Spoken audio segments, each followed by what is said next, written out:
Hi hello and welcome back everyone. आज आहे माझ्या 7 मंथ प्रेग्नन्सीचा डे 8. दिवसाची सुरुवात अशी ड्रायफ्रूट्स खाण्यापासून झाली. त्यानंतर थोडीशी फुलं आणली होती देवपूजेसाठी.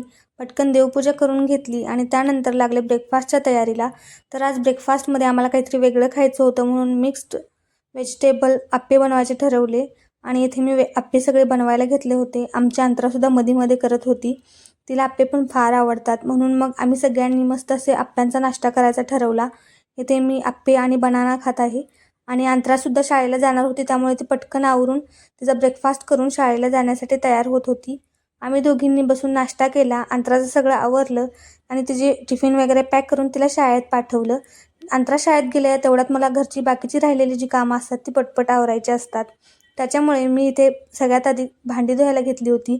बघू शकता आम्ही 2 ते 3च माणसं घरात आहोत, पण तरीसुद्धा किती जास्त भांडी पडलेली आहेत. नंतर मी आले बेडरूम क्लिनिंगसाठी. तर इथे सगळे बेडशीट वगैरे व्यवस्थित केलं आणि त्याच्यानंतर अंतराचे ब्लँकेट वगैरे व्यवस्थित फोल्ड करून ठेवलं. आणि आता पावसाचं वातावरण असल्यामुळे कपडे अजिबातच वाळत नाही आहेत. त्याच्यामुळे कालची कपडे जी होती ती आज वाळली होती, तर ती मी सगळे फोल्ड करून ठेवत होते.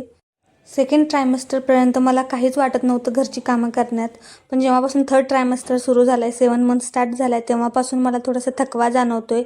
आणि जसजसं बाळाचं वजन वाढत जाते तसं आपले बॅक पेन पण खूप जास्त होत असते. त्याच्यामुळे मला आता थोडं थांबत काम करावं लागते. मी थोडा वेळ काम करते, थोडा वेळ बसते आणि त्यानंतर मग बाकीची राहिलेली कामं अशी आवरते.